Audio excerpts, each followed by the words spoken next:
Su nombre santo es. Su nombre santo es.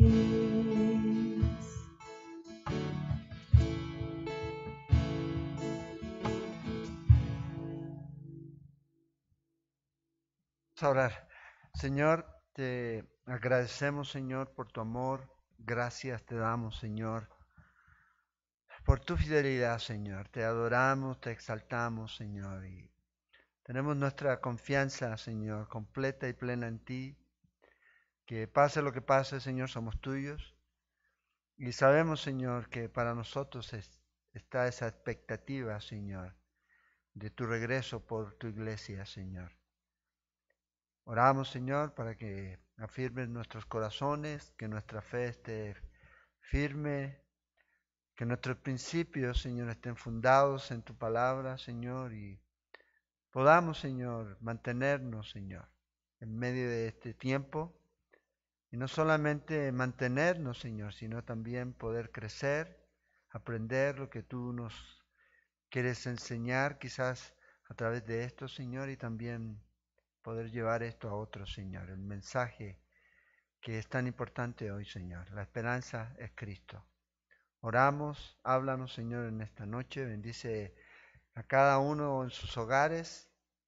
Y te pedimos, Señor, que sea de bendición tu palabra, Señor, hablándonos a nuestro corazón, trayéndonos convicción, consuelo, fortaleza, desafiándonos, Señor. Que sea tu palabra viva y eficaz como siempre ha sido, Señor, y siempre seguirá siendo, Señor. Porque tú eres vivo y eficaz, Señor. Y oramos que tu Espíritu Santo, Señor, tome control y haga lo que tenga que hacer en las vidas de cada uno de nosotros en esta noche a medida que tu palabra es expuesta, Señor. Gracias y oramos, pedimos tu bendición y una vez más, Señor, gracias por tu fidelidad. En el nombre de Jesús, amén. Buenas noches otra vez a todos a través de la internet, ¿ya?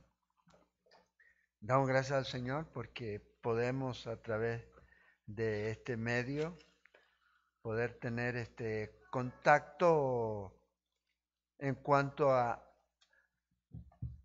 la enseñanza de la palabra. Yo sé que hay muchas cosas que no podemos hacer, pero aprovechamos la oportunidad de poder compartir a través de este medio la palabra de Dios y seguir estudiando la palabra de Dios, la Biblia, que es la palabra de Dios. O sea, el énfasis es estudiar siempre la escritura y yo creo que ese debe ser, independientemente de circunstancias o situaciones que podamos estar viviendo, nunca debemos dejar de lado la palabra de Dios. La palabra de Dios siempre nos va a centrar, siempre nos va a enfocar, siempre nos va a dar sentido y nos va a mostrar el norte que debemos seguir. Y en este libro de Eclesiastés es lo que estamos viendo, el norte verdadero. Lamentablemente, Salomón en muchas áreas se desvió de esto. Y yo creo que hoy día hay muchos creyentes también que se desvían producto de la falta de enseñanza en la palabra, falta de estudiar la palabra y de ser buenos verianos, no ferianos, no, verianos, ¿ya? Hechos 17:11. Dice que los de Berea eran más nobles que los otros y de los de Tesalónica y que indagaron cuando Pablo les hablaba.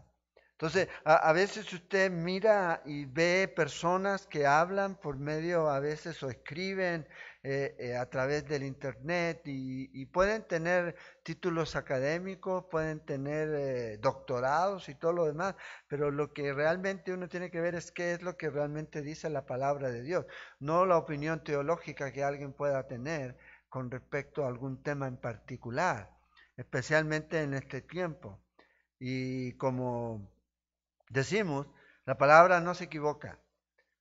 O sea, no pueden haber dos posiciones correctas. Hay alguien que no está en lo correcto, ¿ya? Cuando vemos dos posiciones y lo importante es que podamos ver qué es lo que realmente dice el Señor en su palabra. Entonces, el libro de Eclesiastés es el que estamos estudiando. Vamos a abrir ahí, puede prepararse ya, sentarse, tomar ahí, tener su cafecito. Qué rico tomarse un cafecito mientras estudiamos la palabra. Ya, yo voy a tomar agüita.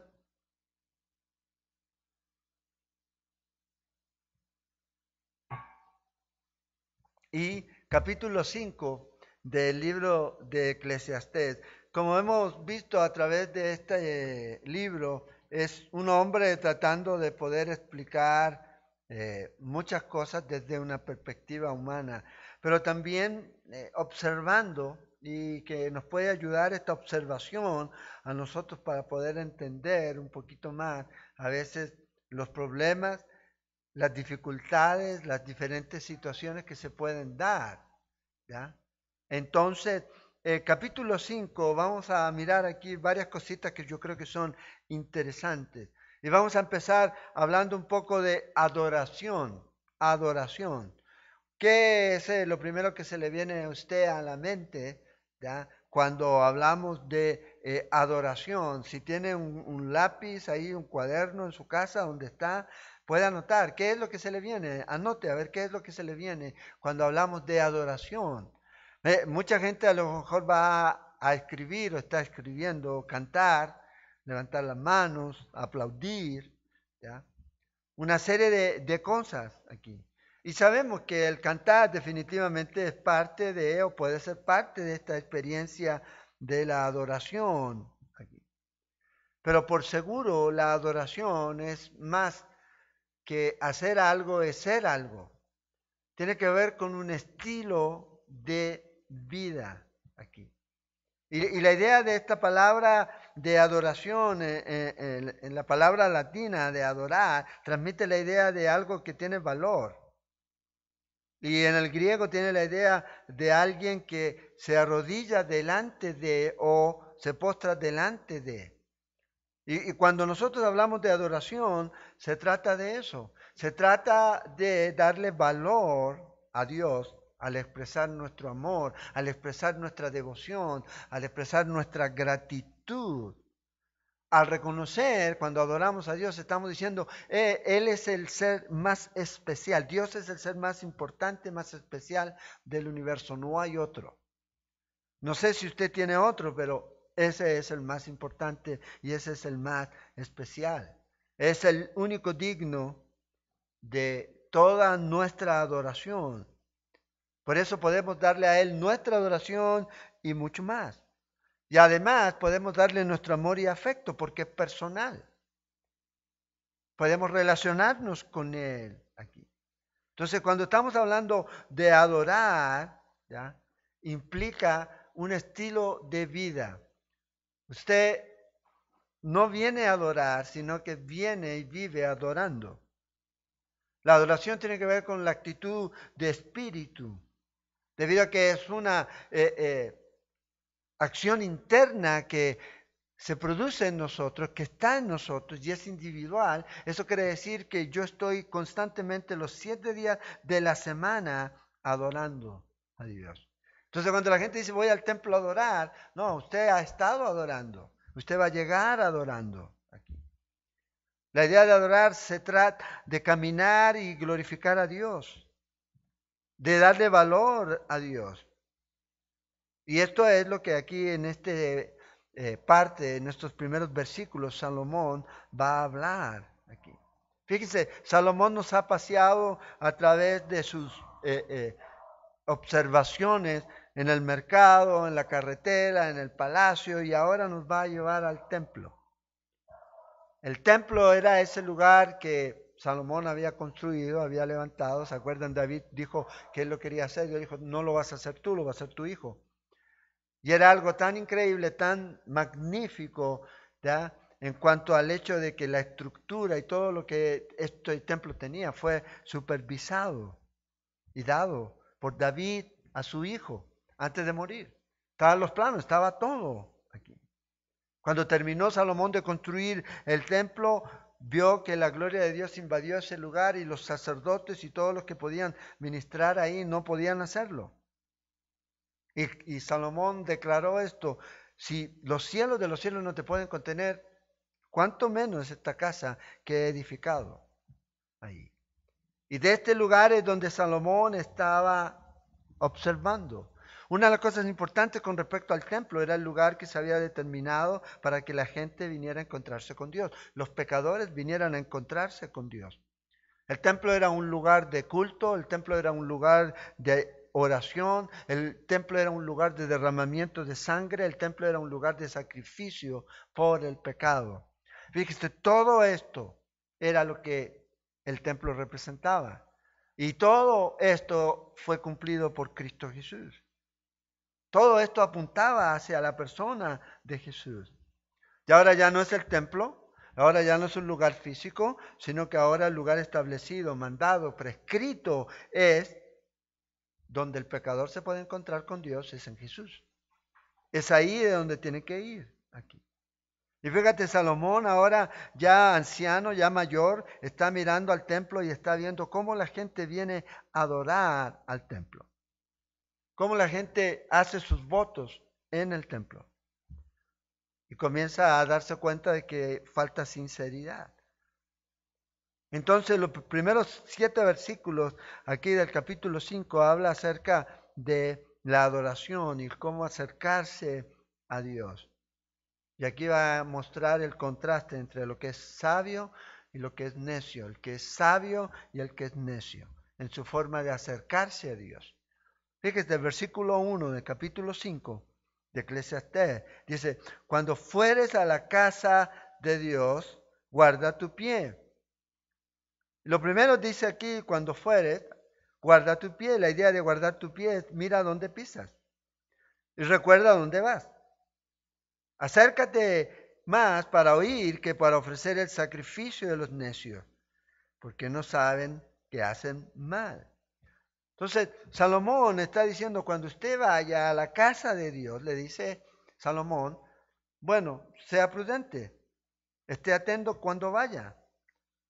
Cuando vaya, no dice cuando llegue, sino que usted debe ponerse en atención, usted debe estar viviendo en prudencia cuando usted va en camino. Por eso el adorar es un estilo de vida. En otras palabras, en este tiempo nosotros podíamos decir: mira la forma en que caminas fuera de la iglesia. Mira cómo estás caminando. ¿Es tu vida una vida de oración? ¿Es tu vida realmente, el objetivo de tu vida es glorificar a Dios con tu vida? ¿O sencillamente cada vez que nos reunimos, ¿ya?, ahora virtual, pero cuando veníamos al lugar, era ese el tiempo que decía: ahí sí yo voy a glorificar a Dios, pero el resto de mi vida, o el resto de la semana, o el resto de las horas, yo hacía lo que quería? Vea lo que dice Pablo en Colosenses, en capítulo 3, verso 17, Colosenses 3, 17. Y todo lo que hacéis, sea de palabra o de hecho, hacedlo todo en el nombre del Señor Jesús, dando gracias a Dios Padre por medio de Él. Entonces Pablo dice: todo lo que usted haga, lo haga en el nombre del Señor Jesús, como un representante y trayendo gloria a la persona que usted está representando, honra a la persona que usted está representando, y en este caso es el Señor Jesús. En 1 Corintios 10:31 dice Pablo también: si pues coméis o bebéis o hacéis otra cosa, hacedlo todo para la gloria de Dios. Entonces, cuando estamos caminando en este mundo, ¿cuál debe ser el objetivo en nuestra vida? El objetivo debe ser glorificar a Dios con nuestra vida. Que Dios sea glorificado. Lo que sea, donde sea, glorifica a Dios. Lo que usted haga, lo que deje de hacer, lo que usted coma, lo que deje de comer, usted en eso debe estar glorificando a Dios, no exaltando su carne, no exaltándose a sí mismo. Entonces, en el trabajo, en la casa, en el juego, en donde quiera que usted esté, en el matrimonio, usted debe glorificar a Dios. Haga lo que haga, hágalo para la gloria de Dios. Trabaje duro y no por un cheque, sino para Dios. Para la gloria de Dios. Si limpia la casa, ¿ya?, que sea para Dios. No para la aprobación de alguien más, sino porque Dios es el que lo está mirando. Haga lo que haga. Fíjate en Corintios, el capítulo 1, perdón, en 1 Corintios capítulo 6, verso 20, Pablo aquí habla acerca de la inmoralidad sexual y la conducta sexual adecuada. Y concluye esta idea en el verso 20 del capítulo 6. Dice, porque habéis sido comprados por precio, glorificad pues a Dios en vuestros cuerpos y en vuestro espíritu, los cuales son de Dios. Interesante aquí que Pablo después pasa al capítulo 7 y se lanza ahí hablando sobre la vida sexual del esposo y la esposa. Entonces, el apóstol Pablo está diciendo, debe usted honrar, glorificar a Dios en vuestros cuerpos. En otras palabras, usted en su vida de intimidad, en su vida sexual dentro del matrimonio, Dios debe ser glorificado. Entonces vean, no hay ningún área en nuestra vida que quede fuera de esto. Sea lo que usted haga. Está en una sala de juntas, en una reunión, en el dormitorio, en la cancha de fútbol o donde usted quiera que esté, usted debe ser un adorador. Y la manera en que usted lo muestra es porque Dios está siendo glorificado en lo que usted está haciendo. Viviendo una vida de reverencia con un corazón que honra a Dios. Un corazón que sigue la palabra, que camina en obediencia a Dios. Entonces, cuando viene a la iglesia y cuando llega a la iglesia, porque a lo mejor muchos de ustedes ahora estaban ahí detrás de la compu o de la pantalla o del teléfono cuando estábamos cantando, mirando y no cantando, escuchando. Ese es para rellenar y a lo mejor andaban haciendo otra cosa. Pero cuando usted realmente está glorificando y adorando a Dios todo el tiempo, cuando sencillamente llega ese momento en donde nos reunimos como iglesia a adorar a Dios, lo que va a salir de usted es lo que desborda en su corazón y lo que está desbordando de su corazón, no cuando llega aquí, sino cuando usted ha estado durante todo el día caminando y glorificando a Dios todo el tiempo. La vida diaria. Ahora, y ahí es donde está la lucha, en donde a veces nos cuesta, en donde a veces nosotros queremos validación y ahí es donde nos cuesta. No, yo voy a cantar y voy a levantar las manos cuando me vean. Voy a cantar cuando haya mucha gente. ¿Cómo voy a cantar aquí delante de mi esposo, delante de mi esposa o de mis hijos? No. Cuando esté el pastor o cuando estén los líderes o cuando esté la iglesia llena, entonces buscamos validación. No, si lo haces para Dios, vives para Dios, entonces debe hacerlo en todo tiempo. Y es allá donde debemos apuntar aquí. Entonces, una vida que da la gloria a Dios, que glorifica a Dios en todo. También en la oración, en su meditación diaria, constantemente aquí. Entonces, fíjate, la adoración es una expresión de alabanza que sale de nuestro corazón. Un corazón agradecido que conoce a Dios por medio de la palabra de Dios. Por eso hay mucha gente que hoy día no está realmente a veces adorando de la manera correcta porque no conocen a Dios. ¿Y por qué no conocen a Dios? Porque no conocen la verdad de la Biblia, no conocen la palabra de Dios. Por ende, no están adorando a Dios. ¿Se acuerdan? El Señor le dice a la mujer, esa samaritana, que se debe adorar en espíritu y en verdad. Cuando estamos adorando en espíritu, estamos adorando en nuestro corazón, en nuestro interior. Y cuando estamos adorando en verdad, estamos adorando en nuestra mente. O sea, estamos sabiendo a quién estamos adorando. Entonces, la adoración se va a convertir en una mentalidad, en algo que hacemos constantemente, no una ocurrencia, voy a adorar, voy a hacer esto. No, es algo que es dentro de nosotros. Por eso dice aquí, fíjense, versículo 1 otra vez. Cuando fueres a la casa de Dios, guarda tu pie y acércate más para oír. Y es interesante. La idea aquí de oír, haga lo que oiga. Esta es la idea. O sea, no solamente el oír por el oír, sino enfocarse sobre qué tengo que hacer yo con el oír. Bueno, ponerlo en práctica. Se enfoca aquí en acciones, no solamente en información, en acciones. Entonces dice, acércate más para oír que para ofrecer el sacrificio de los necios, porque no saben que hacen mal. No te des prisa con tu boca, dice el versículo 2, ni tu corazón se apresure a proferir palabra delante de Dios, porque Dios está en el cielo y tú sobre la tierra. Por tanto, sean pocas tus palabras, porque de la mucha ocupación viene el sueño y de la multitud de palabras la voz del silencio. Aquí. Fíjate, la primera declaración de contraste. El necio viene a hablar, el sabio viene a escuchar. La actitud aquí. Recuerda por qué estás aquí. Es lo que Salomón le está diciendo. ¿Por qué vas al templo? Vas a encontrarte con Dios. No vas por ti, no, vas a encontrarte con Dios. Entonces dice, acércate a la casa de Dios para oír más que para hablar. Más que para hablar, sobre todo hablar sin pensar. Y es cosa de mirarnos, tenemos dos oídos y una boca. Yo creo que eso cierra el debate de qué es más importante para Dios. Entonces, lamentablemente, hoy día la iglesia se está orientando en lo que le llaman el consumidor, qué es lo que ellos quieren.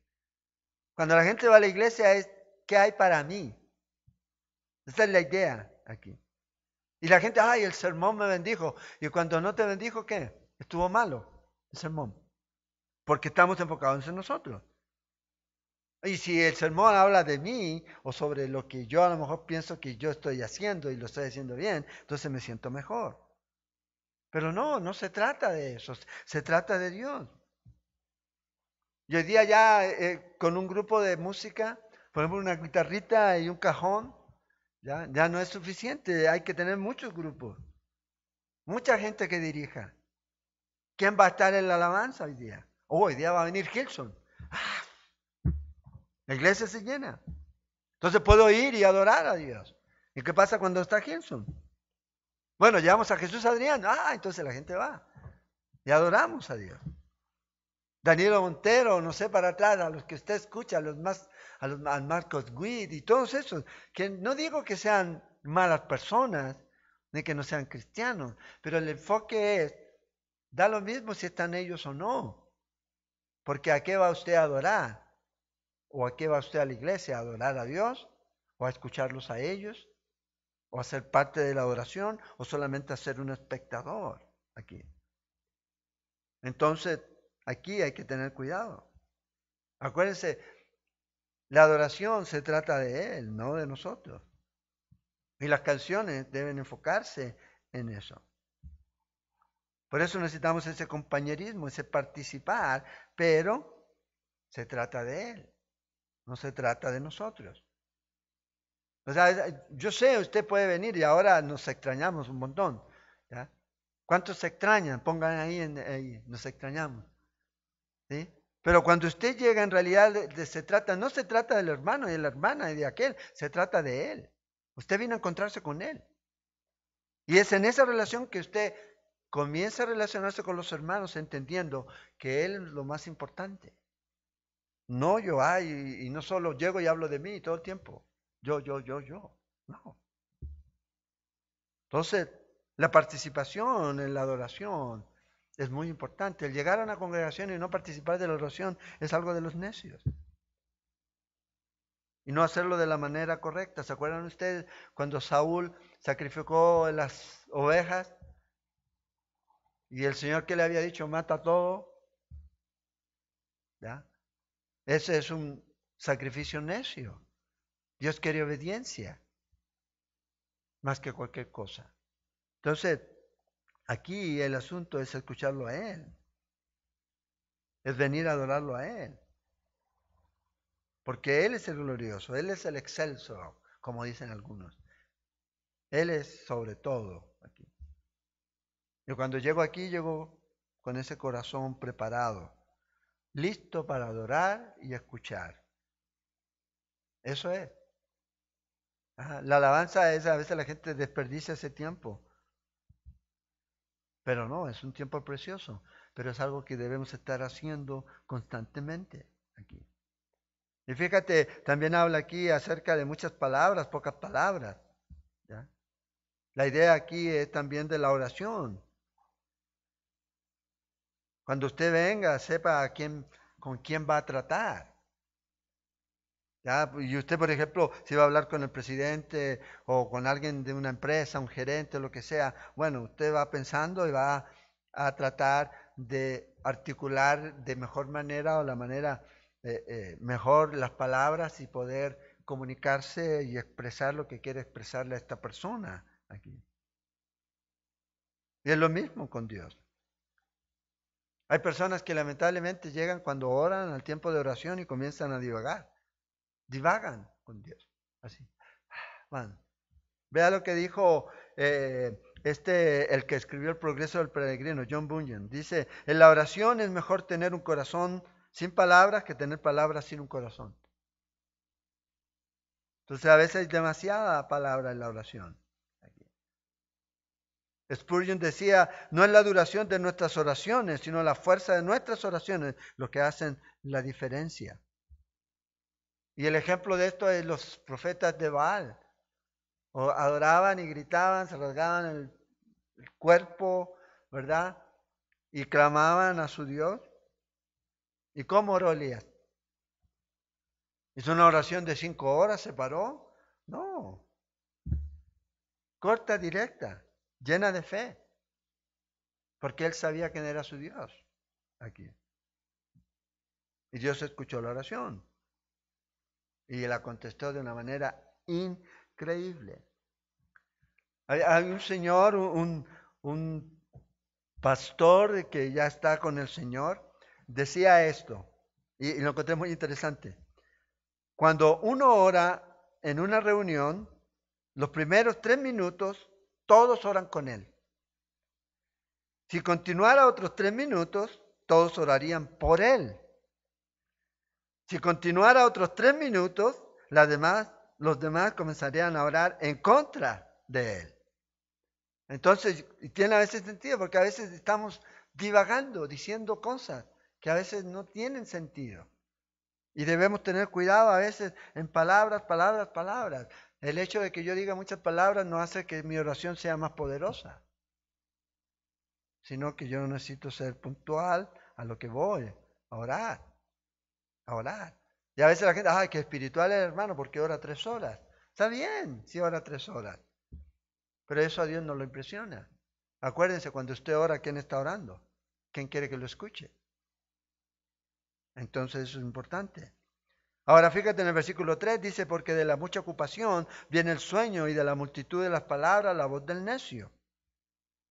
En otra versión, la Nueva Traducción Viviente dice, demasiada actividad trae pesadillas, demasiadas palabras te hacen necio. Entonces, la palabra ocupación aquí se podía traducir como distracción también. Distracción. Entonces, a veces demasiadas distracciones hay en la vida. Los afanes, los negocios, producen a veces sueños, a veces que no producen nada aquí. Por eso lo dice aquí, muchas palabras van a producir oraciones necias y vacías. Las palabras son como hojas, que donde más abundan, menos fruto se suele encontrar. Entonces a veces necesitamos ir al punto, concentrados en las cosas de Dios, buscando y escudriñando las cosas de Dios, lo que está en la palabra de Dios. No distraernos, porque el mundo quiere distraernos aquí. A veces el enfoque es demasiado material, desenfocado del plan que es netamente eterno, el plan eterno de Dios. Enfocarnos en eso. ¿Se acuerdan la historia de Marta y María? Ustedes la recuerdan. Marta, Marta. La otra ha escogido lo mejor. Entonces hay tiempo. ¿Ya? A veces mucha distracción y si nos distraemos demasiado, entonces nos alejamos. Perdemos de vista a Jesús y no debe ser. Versículo 4 al 7. Aquí habla acerca de hacer votos. ¿Ya? A lo que llamarían algunos pactar. Y vea qué interesante lo que dice aquí. Cuando a Dios haces promesas, ¿ya? Las promesas serán un voto hecho a Dios. O sea, en otras palabras, promesa es un contrato con Dios. Es lo que ellos están haciendo. Por lo general, cuando alguien hace un voto a Dios, lo que busca es negociar con Dios. ¿Ya? negociar con Dios. Entonces, vea lo que mira aquí Salomón y lo que nos dice. Dice, cuando a Dios haces promesa, no tardes en cumplirla, porque Él no se complace en los insensatos. Cumple lo que prometes. Mejor es que no prometas y que prometas y no cumplas. No dejes que tu boca te haga pecar, ni digas delante del ángel o del mensajero que fue ignorancia. Porque ¿qué hará que Dios se enoje a causa de tu voz y que destruya la obra de tus manos? Donde abundan los sueños, abundan las vanidades. Hoy día siga tu sueño. Y las muchas palabras, más tú teme o reverencia a Dios. Entonces ve aquí lo que muestra Salomón haciendo un contraste. Los necios se jactan, los sabios obedecen. Ahora, en el Antiguo Testamento no se prohibía hacer juramentos a Dios, pero sí se insiste en que se debe cumplir si así lo hacía. Hoy día la gente lleva esto a un punto en, Señor, si me sacas de este problema, te prometo que voy a hacer esto. Voy a diezmar, Señor. ¿Ya? Voy a empezar a mantener, ayudar a un misionero que esté en África. Entonces Salomón dice, ok, mejor no haber jurado que jurar y no pagar. Entonces tenga cuidado. Y aquí, acuérdense, la premisa aquí es debajo del sol. Entonces, es sabio honrar a Dios. Entonces, si usted está haciendo algo, si usted, que Dios no le ha pedido, pero usted viene y dice, Señor, esto, cúmplalo. Mejor no prometa si usted sabe que no va a cumplir. Entonces, hay personas que van a ir, van a hacer la promesa en el Antiguo Testamento y aún se mantenían firmes, aunque fuera daño suyo o fuera a irse en contra de ellos. Salmo 15, versículo 4 dice, el que aún jurando en daño suyo, no por eso cambia. Entonces, Dios no toma los votos rotos a la ligera, deben mantenerse aquí. Entonces, lamentablemente, hay mucha gente hoy día que está jugando con esto. Entonces, ¿qué dice aquí? Primero, hacer votos delante de Dios, no sea pronto, no haga votos delante de Dios, realmente piensen. Y si va a hacer un voto delante de Dios, entonces cúmplalo, sea serio sobre eso, va a cumplirlo. Entonces, Salomón le dice, si están prometiendo cosas, entonces mejor que cumplan. Hoy día, ¿cuánta gente? Ay, sí, yo quiero servir en el ministerio, hermano, no temen el ministerio porque desde ahora el Señor me tocó y voy a servir en el ministerio de niños, de esto, de aquello, de aquello. ¡Pum! No aparecen más. Mejor no hubiera dicho nada. Y no es que le va a caer fuego al cielo y Dios le va... No, pero ¿cómo quedó? Entonces la gente hace votos.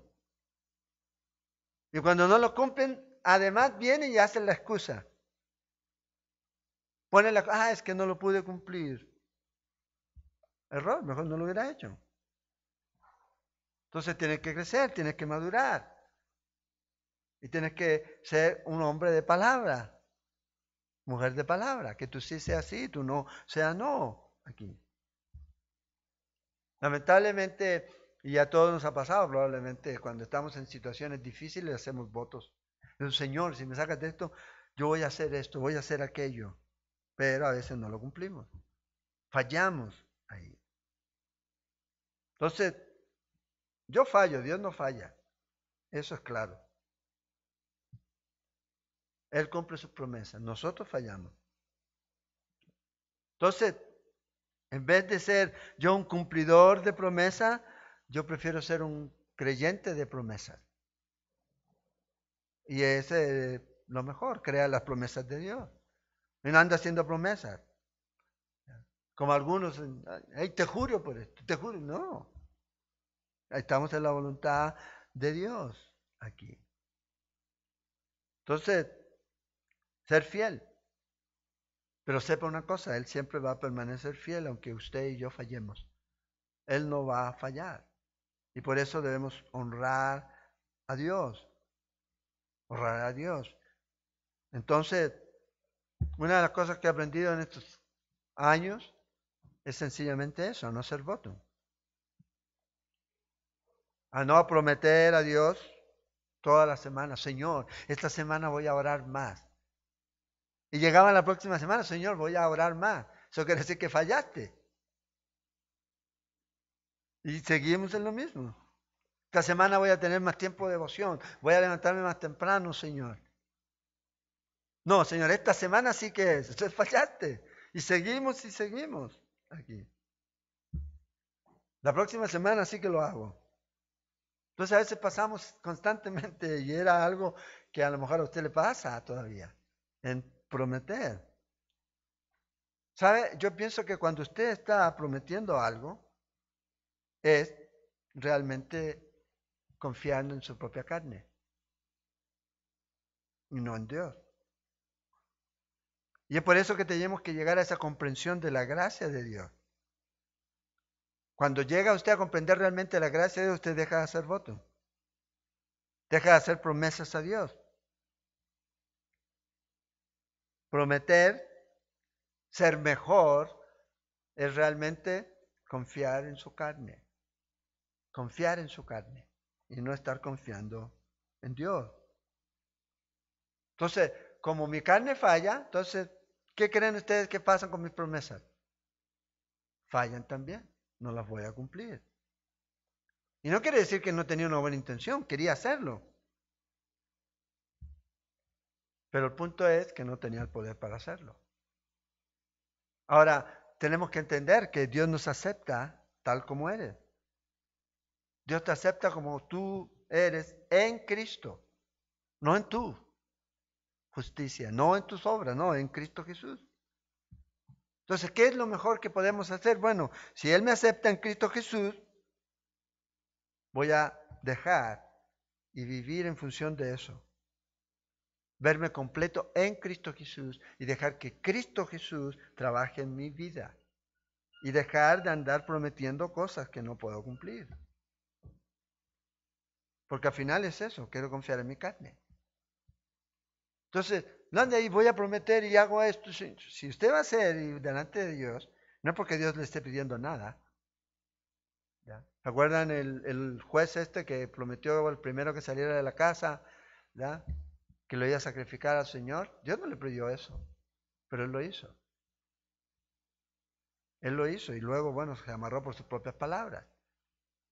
Entonces, Dios no nos pide.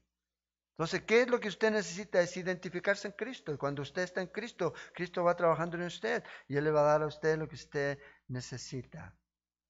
Y ore al Señor y diga, Señor, tengo este problema. Si me sacas de este problema, no, Señor, ayúdame. Haz tu voluntad en esto. Haz tu voluntad en esto. ¿Ya? Luego dice versículo 8 y 9. Sin opresión de pobres y perversión de derecho y de justicia vieres, si opresión, perdón, de pobres y perversión de derecho y de justicia vieres en la provincia, no te maravilles de ello, porque sobre el alto vigila otro más alto, y uno más alto está sobre ellos. Entonces, aquí Salomón dice, van a haber injusticias, va a haber perversión, no te escandalices de esto. Hay alguien que es más alto que estos jueces que están haciendo lo que es injusto, lo que no es correcto. Y ese es el Señor. Y aquí Salomón está desafiando a estos que ven venir o vienen al templo a adorar. Entonces cuando vea esto ahí en el templo, dice, no te abrumes, no se desanime por ello. Porque hay alguien que está más alto que ellos. Y un día ellos van a tener que darle cuentas a Dios. Cuentas a Dios. En donde la injusticia hoy día se puede ver. ¿Ya? Se condena a un hombre que trata de salvar a un bebé en el vientre de su madre.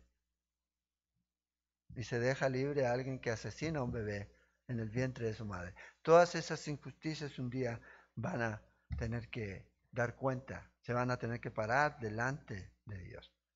Y lamentablemente este es el mundo en el que vivimos.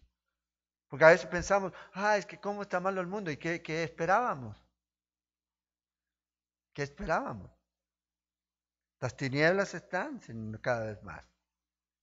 Y cada vez más usted ve que el carácter de las personas que hoy día están viviendo en este mundo es un carácter egoísta, completamente. Como dice el apóstol Pablo en 2 de Timoteo 3, en los últimos tiempos. Amadores de sí mismos, a nadie le importa nada. Todo malo. Y eso es el mundo en el que está. Además dice, el provecho de la tierra es para todos. El rey mismo está sujeto a los campos. Acuérdense, el Señor que dijo, lluvia sobre justos y injustos. Entonces, Salomón tenía claro aquí que todo, el rey o el que fuera, necesitaba la tierra, necesitaba el grano, y el que está sobre eso es Dios. O sea, al final todos son responsables ante Dios.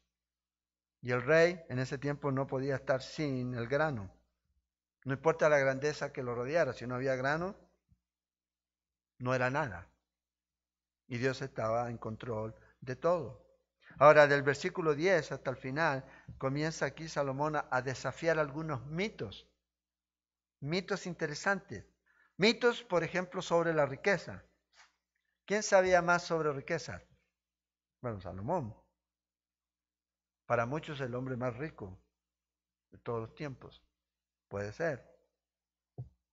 Fíjate, Dios le dio a Salomón sabiduría, porque eso fue lo que pidió. Fue satisfecho en un principio con eso. Pero su vida cambió y comenzó a hacer una vida de acumulación y acumulación. Entonces ahora ya en su vejez, por llamarlo así, mira hacia atrás y él dice, quiero enseñarte algunas lecciones que yo aprendí, pensando en que a lo mejor crees que mi vida, mis riquezas, pueden hacerme más feliz, pueden satisfacerme más, pueden hacerme mejor. Entonces comienza aquí a destruir algunos mitos. El versículo 10, la gente dice, oh, no, si yo soy rico voy a estar satisfecho. Vea lo que dice, el que ama el dinero no se saciará de dinero, y el que ama el mucho tener no sacará fruto. También esto es vanidad. Vea, Salomón comenzó creyendo que solo podía estar satisfecho en su corazón con Dios, pero luego cambió y luego comenzó a acumular y acumular dinero, satisfecho con la riqueza. La gente no, si yo me vuelvo rico, voy a estar feliz. No va a ocurrir. Si su objetivo en la vida es hacerse rico, nunca va a tener satisfacción en su vida. Siempre va a querer 1.000.000 más. Siempre 1.000.000 más. Nunca va a ser suficiente, siempre más. Cuando el dinero es su Dios, nunca está satisfecho. Nunca hay suficiente. Siempre te sientes vacío. Entonces cuando la gente dice, no, el dinero me va a satisfacer, falso. Siempre más, más y más y más y más. Y no paran, no paran. El segundo, versículo 11, dice, el dinero para algunos es, si yo tengo dinero se va a resolver mi problema. ¿Cuánto pensamos eso? Vea lo que dice Salomón. Cuando aumentan los bienes, también aumentan los que los consumen. El problema es que no estamos acostumbrados o no queremos vivir vidas sencillas. Entonces, claro, cuando yo tengo más, quiero vivir de acuerdo al nivel que yo tengo ahora. Y quiero más, y quiero más, y más, y más, y más. Y el problema es que también va a venir gente a estar ahí bajo mi ala. Dice, qué bien pues tendrá su dueño, sino verlos con sus ojos. Aquí. Entonces Salomón nos dice, vea, si usted incrementa su patrimonio, así también usted va a aumentar los gastos. Tengo más gasto. Y va a haber muchas más personas ahí detrás de usted. Muchas más personas detrás de usted.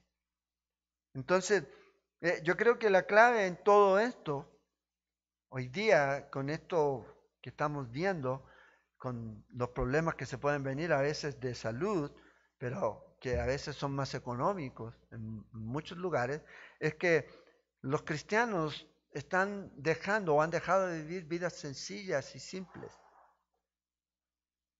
Sencillas y simples. Entonces, el orgullo hoy día le juega una pasada en la que a veces dice, es que como yo voy a decir que no tengo, cómo voy a decir que yo necesito, porque hemos perdido la perspectiva completamente.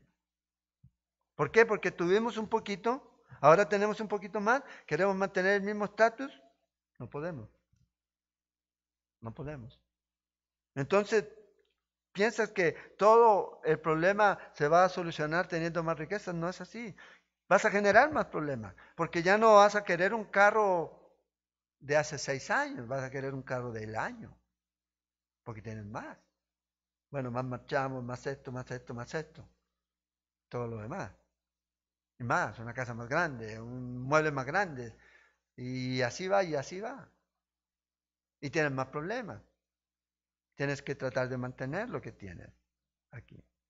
Lamentablemente, no hay una escapatoria. Todos necesitamos una cierta cantidad de dinero para poder sobrevivir, pero no es un remedio mágico. No va a curar cada problema que tengamos. Entre más dinero, más problemas. Cuando no los tenías, nunca supiste que existían esos problemas. Ahora que los tienes, tienes tremendos problemas aquí. Y ya tu familia te está llamando todo el tiempo, ayúdanos, tú tienes, ayúdanos. ¿Ya? Y cuando Salomón comenzó a tener esa gran fortuna, ¿cuánta gente alimentaba? En Primera de Reyes, capítulo 4, versículos 22 al 23, dice que todo lo que se requería para alimentar diariamente en el palacio, Salomón y toda la gente ahí, eran 50 canastas de harina, 300 canastas de harina gruesa, 10 bueyes de corrales, 20 redes alimentadas, 100 ovejas o cabras, además de ciervos, gacelas, aves de corral. Todo eso era de primera calidad. ¿Por qué? Porque era la mesa larga, un montón de gente todo el tiempo. Aquí, más bocas que alimentar. Entonces, a veces piensa que esto va a resolver tus problemas, en realidad no. Te más tienes, más vas a personas a tener que alimentar. Es que usted tiene que ayudarme porque usted tiene. Y más y más y más. Otro tipo de problemas que van a surgir de eso. El tercer mito es que la riqueza trae tranquilidad. Vea verso 12. Dulce es el sueño del trabajador, de cualquier trabajador, operario, ¿ya? Lo que sea. Coma mucho, coma poco. Pero el rico no le deja dormir la abundancia. Había un boxeador que decía que el dinero no era, que le gustara el dinero, pero el dinero lo calmaba a él. O sea, tener dinero me calma, dice, los nervios. Entonces, Salomón dice aquí, si usted posee riqueza, no hay garantía de que sus nervios van a estar tranquilos. No hay garantía de que usted va a estar en paz. No hay garantía de que usted duerma bien. Si a veces tenemos un poquito nomás y a veces no dormimos. Tenemos, como decía mi abuelita, 3 chauchas guardadas y a veces no dormimos. Imagínense tener cuentas en el banco, millones, ¿ya? Plata, más plata. Pero Salomón dice, un trabajador común va a dormir mejor. ¿Ya? Porque no estaba pensando, es que, ¿qué tal si se cae la bolsa? ¿Qué tal si sube el dólar? ¿O qué tal si el petróleo, no sé? Y viven así. Vea cómo lo expresa también esta Biblia viviente. Dice, la gente trabajadora siempre duerme bien. Coma mucho, coma poco. Pero los ricos rara vez tienen unas buenas noches de descanso. Rara vez. Hay personas que tienen mucho dinero que no pueden dormir. Que no pueden dormir. Aquí. Entonces, Salomón dice, hay una envidia aquí y es por el trabajador. Tiene mucho menos por qué preocuparse. Tiene mucho menos aquí. Tiene más preocupaciones. El rico y eso no lo deja dormir. Entonces, un hombre, el que fue el primer multimillonario del mundo, ¿ya? Rockefeller, John D. Rockefeller, Cuando tenía 53 años se convirtió, tenía todo lo que es el petróleo, todo. Él era en Estados Unidos y en el mundo. Y nos dice su biografía que era una persona que podía ganar 1 millón, 2 millones a la semana de dólares.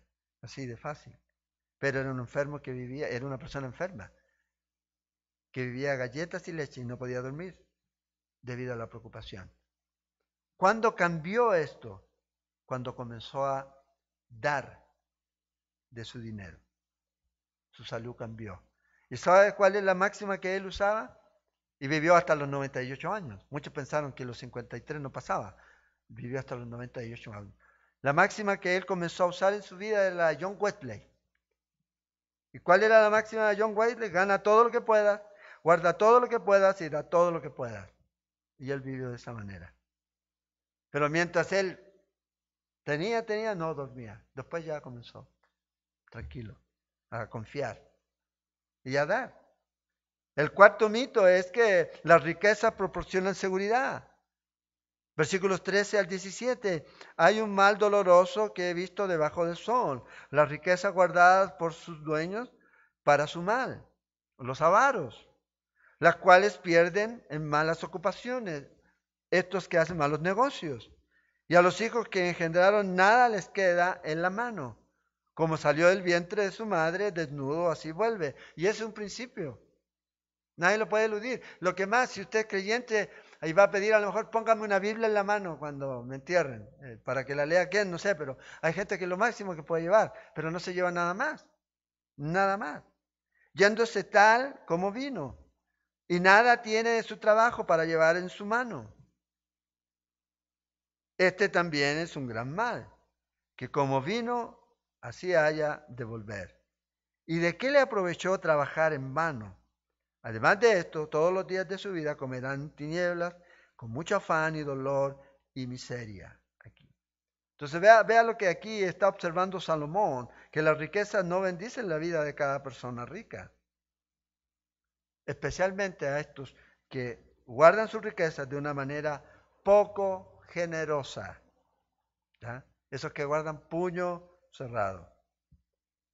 Hay una historia ahí de Navidad que se cuenta del avaro ese, ya todas las Screech, ese, algo por ahí, ya que no daba nada, nada. Prefería pasar frío antes de comprar carbón, teniendo millones. Bueno, esto habla de estas personas, ya que son poco generosas. Están guardadas ahí por su dueño para su mal uso. Entonces, fíjate, dos tipos de personas hay aquí. Uno es el avaro y el otro es que pierde sus riquezas producto de las malas inversiones. Dice el versículo 14, los cuales se pierden en malas ocupaciones. Otra versión traduce esto, se convierte dinero en negocios, dice, se invierte dinero en negocios arriesgados que fracasan. Fracasan. Entonces, están justo donde comenzaron, cero, no dejaron nada aquí. Entonces, lamentablemente, existe ese problema hoy. Hay gente que tiene demasiado, pero no es generosa. No tiene generosidad. No tiene un corazón generoso aquí. Y hay otros que van a invertir en malos negocios y van a fracasar. Y van a perder todo antes de morir. Antes de morir. Entonces, lamentablemente los va a llevar a pasar en desánimo y en oscuridad y en derrota. ¿Y qué disfrute de vida tienen? Ninguno aquí, ninguno. Gente que trabaja, ¿para qué? ¿Para llevarse qué? Nada. ¿Se acuerdan en Lucas 12, versículos 13 al 21, cuando el Señor habla de la parábola del rico necio? Comenzó a irle bien en las cosechas, dijo voy a hacer más graneros, y el Señor le habla. Dios le dijo, necio, vas a morir esta noche. ¿De quién va a ser todo esto? ¿De quién va a ser todo esto que estás almacenando? Así que el que almacena riquezas terrenales, dijo el Señor Jesús, no es rico en su relación con Dios, es un necio. Entonces, cuando tú piensas que tus problemas se van a resolver cuando seas rico, No es así. Y solo acumulas para ti y no eres generoso, entonces no eres rico para con Dios, si usted es creyente. Un rico para con Dios es una persona que es rica en una relación profunda con Dios. Una relación profunda con Dios y también es rico con Dios en fe, entendiendo quién es Dios. Rico en experiencias personales con Dios y rico en recompensa que el Señor tiene para cada uno de nosotros aquí. ¿Puedes llevarte riquezas? No, pero puedes enviarlas generosamente. Allá es donde se acumula aquí. Entonces, soledad, dolor, miseria para aquellos que van perdiendo todo y se van quedando menos ricos. Y termina aquí, verso 18. He aquí pues el bien que yo he visto, que lo bueno es comer y beber, gozar uno del bien, de todo su trabajo, que se fatiga del sol, todos los días de su vida que Dios le ha dado. Recuerda, Dios lo ha dado. Es muy importante. Es el esfuerzo mío, no, Dios te lo dio. Y así como te lo dio, te lo quita. Pero también desde el principio, si es de Dios, bueno, ¿cuál es el problema? Que Dios pierde la inversión. Ahí vemos dónde está realmente lo que tenemos. Y es por eso que no podemos vivir con gozo en nuestro corazón. Nos enfermamos del corazón, nos enfermamos de úlcera, nos enfermamos de esto y de aquello. ¿Por qué? Porque no podemos disfrutar lo que Dios nos ha dado. Porque entendemos que es mío y no de Él. No de Él. Porque esta es su parte. Asimismo, a todo hombre a quien Dios da riquezas y bienes, del principio, le da también facultad para que coma de ella y tome su parte y goce de su trabajo. Esto es don de Dios. Es como que si alguien tiene mucho y come miseria. No, para que lo disfrute. Esto es un don de Dios. Porque no se acordará mucho de los días de su vida, pues Dios le llenará de alegría el corazón. Entonces, el lugar aquí de vivir para la riqueza, acumulando riqueza, es mejor estar ocupados para Dios. Ese es el principio. ¿Ya? Lamentablemente, hoy día la gente vive para eso, riqueza, dinero. Hoy día sobre todo es dinero, todo es dinero. Y todos están enfocados, lamentablemente, en eso. Entonces, afirmar aquí nuestra posición en la vida. ¿Cuál debe ser? Disfrutar los beneficios que Dios nos da. Tener contentamiento. ¿Qué tienes ahorita? Bueno, contentamiento. Por eso dice lo que es bueno y apropiado. Bueno, trabaje fielmente, disfrute las cosas buenas de la vida y acéptalas como don de Dios. Ese es lo que él está diciendo. Y estos consejos Salomón los va a volver a repetir aquí. Entonces, ¿qué es mejor? ¿Tener riquezas o no? Claro, tener riqueza. Pero si las riquezas lamentablemente van a hacerte vivir una vida mala, en sentido de que no hay gozo, no hay salud, ¿ya? Entonces no. Entonces Dios dice, disfruta lo que yo te he dado. Disfruta esto porque es como un don de Dios. No acumules, pero disfrútalo. Esa es la gran diferencia. Porque cuando yo empiezo a acumular, entonces lo que yo estoy mostrando es, bueno, estoy confiando en esta acumulación. Que no digo que usted no debe tener un ahorro y eso, pero si usted depende de eso, entonces no va a disfrutarlo. No va a disfrutarlo. ¿Por qué? Porque no se va a poder comer un buen pedacito de carne. Tengo dinero en el banco ahorrado por sí. Entonces no lo usa. Disfrútelo aquí. Entonces, ¿dónde está la verdadera riqueza de la vida? La verdadera riqueza de la vida está en el trabajo que usted y yo hacemos por Jesucristo. Ahí es donde está.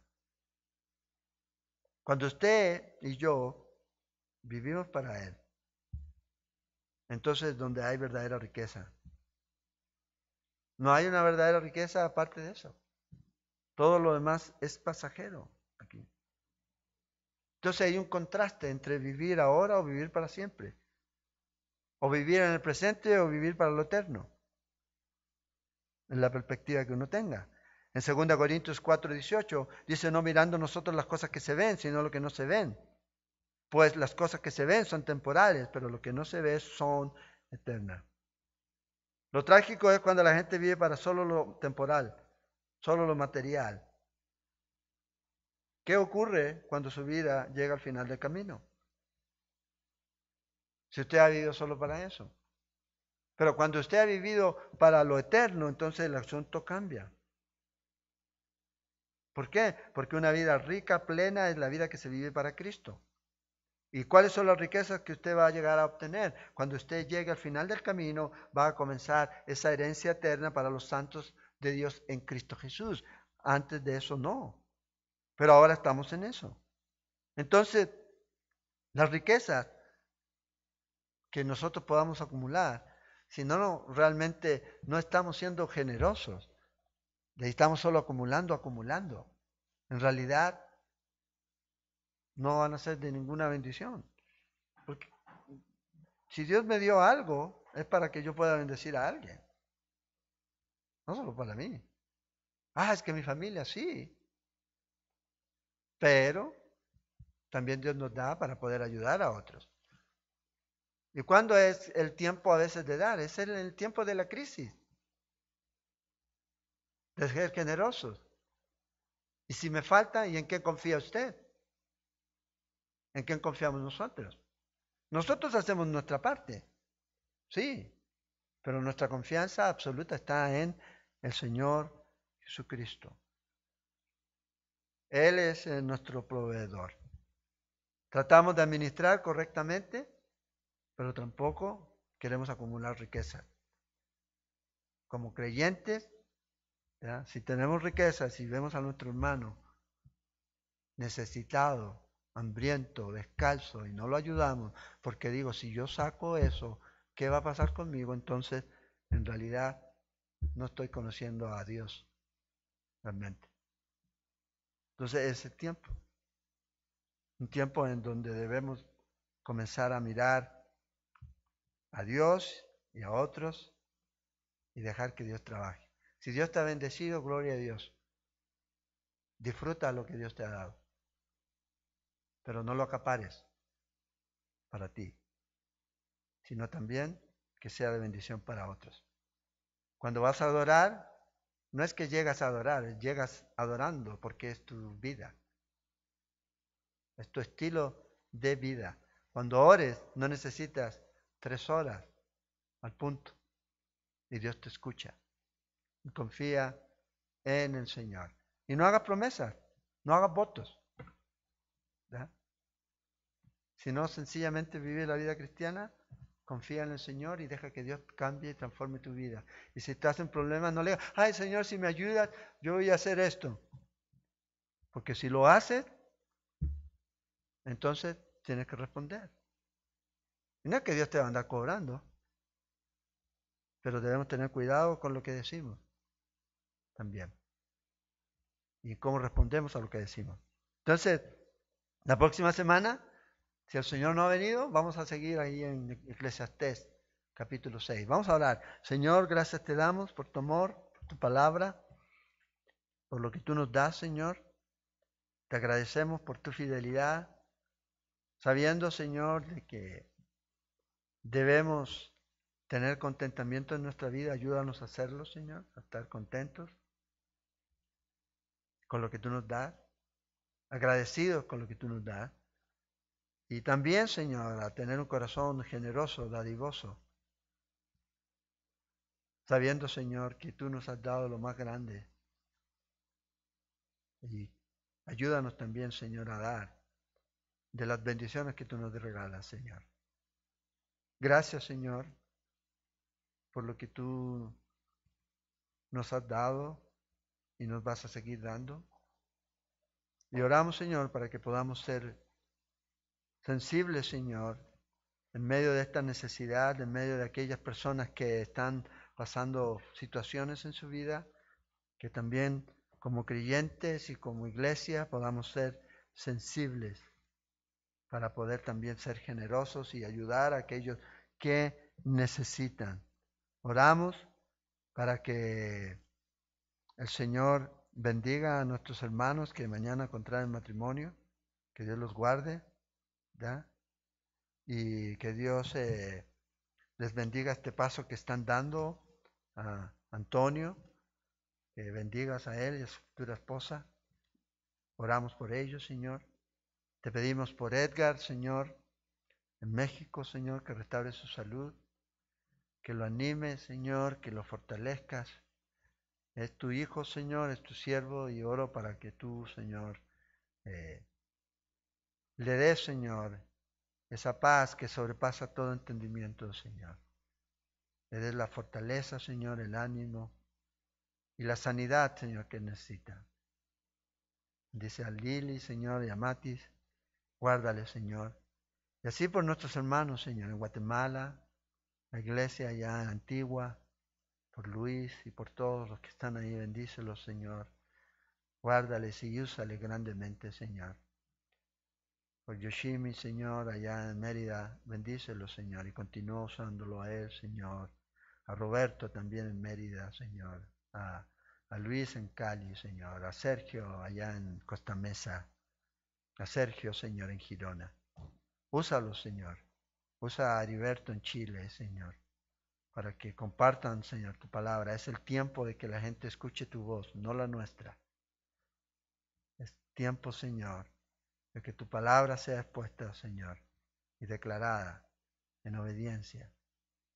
Sabemos, Señor, que tú nos has dado una misión y ayúdanos a cumplirla, Señor. Háblanos que tus siervos escuchan, Señor. Oramos, Señor, y pedimos tu bendición. Sana a los enfermos. Cuida a los ancianos de nuestra congregación y de todas las congregaciones, Señor. Guárdales, Señor. Guarda su salud. Protégeles, Señor. Provee, Señor, lo necesario para los que están pasando necesidad. Como iglesia, como creyentes, seamos sensibles a esto, Señor, y podamos ayudarnos mutuamente, Padre. Y que tu nombre sea exaltado, Señor. Que la gente, realmente el mundo pueda ver cómo se aman los cristianos. Es en esto, en donde realmente, Señor, mostramos ese amor real y genuino. Donde nos despojamos, Señor, de nosotros. Morimos a nosotros. Oramos, Señor, para que así sea. Para que nos ayude, Señor. Guárdanos, Señor. Guarda este país. Continúa tú dirigiendo, Señor, y a estos líderes, Señor, que están guiando toda esta situación y por sobre todas las cosas, Señor, que el temor, Señor, no se apodere de nosotros, porque en ti, Señor, no hay temor. El miedo, Señor, es el enemigo de la fe. Cuando alguien quiere levantar miedo es porque quiere atacar nuestra fe, nuestras creencias. Y cuando nosotros aceptamos ese miedo, esa indirecta, Señor, a temer, estamos, Señor, negando nuestra fe, nuestra confianza en ti, Señor. Ayúdanos, Señor, a ser fieles, a confiar en ti, Señor, a poder hacer, Señor, lo que debemos hacer, pero teniendo claro, Señor, de que mi vida y la vida de cada uno de nosotros, Señor, está en tus manos, Señor. Y tú tienes el día, la hora, el tiempo exacto, Señor, cuando nos vas a llamar a tu presencia, ni un minuto antes ni un minuto después. Por eso viviré confiado. Sea lo que sea, Señor. Señor, somos tuyos, Señor, y oramos, Señor. Gracias, guarda a nuestros hermanos, impárteles fe, confianza y autoridad, Señor, para proclamar tu palabra a través de los medios que tú permitas, Señor. Sobre todo ahora con el internet, que lo podamos usar mientras lo podamos usar. Quién sabe si más adelante lo vamos a poder usar. Oramos, Señor, para que tú, Señor, te glorifiques y pedimos, Señor, tu gracia y tu amor, Señor, llenando nuestras vidas. En nombre de Jesús. Amén. Amén. Ok. ¿Hay algunos anuncios aquí? Sí. ¿Ah? No. Sí hay anuncios. El 25 de abril vamos a tener nuestra reunión de Ministerio de Hombres a las 3:30 por la plataforma Zoom. ¿Ya? Entonces, para que si no la tienen, es una aplicación gratis que la pueden bajar a la computadora o al teléfono o a la tablet. Hombre, y este sábado, que es sábado 18, no sé, pero este sábado, sí, 18, matemática. Hay reunión de jóvenes también por la plataforma Zoom. Entonces, este sábado y el último sábado del mes, tenemos reuniones de jóvenes, adolescentes y jóvenes, hombres, el sábado 25. Y el último domingo hay reunión de jóvenes adultos, también por la plataforma Zoom. Así que si no la tiene, aproveche de bajarla para que comience a practicar y a usarla. Seguimos por este mismo medio. Si Dios lo permite, el domingo empezamos con Tercera de Juan.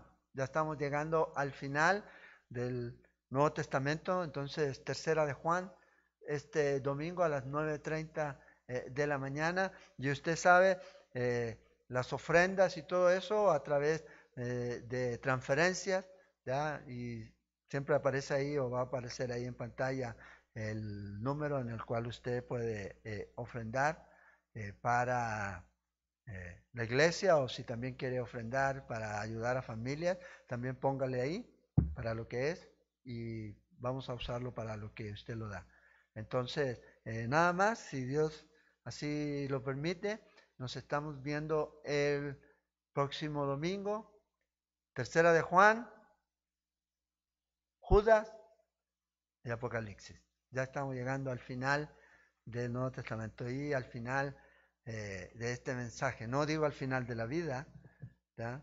Pero estamos llegando a un final. ¿Cuál será? Entonces ahí vamos a seguir estudiando la palabra de Dios. Y el próximo jueves seguimos con Eclesiastés. Que Dios les bendiga, les amamos, les extrañamos, estamos siempre en contacto, estamos orando. Y ya saben, si necesitas oración, puedes escribir, ¿ya? Y vamos a estar orando, ¿ya? Siempre ahí estamos orando y no deje de orar todos los días, salvo los jueves, a las 7 de la noche. Tenemos tiempo para orar desde nuestros hogares. Y espero que esa práctica se mantenga, para que no se acabe cuando se acabe esto, sino que siga tener ese tiempo, a las 7 de la noche, un tiempo para orar. Que Dios les bendiga, les amamos y si Dios lo permite, nos vemos el domingo. Muchas gracias. Esperamos que esta clase de enseñanza bíblica haya sido de edificación para sus vidas. Le invitamos a compartir este material de enseñanza con aquellas personas que usted discipula.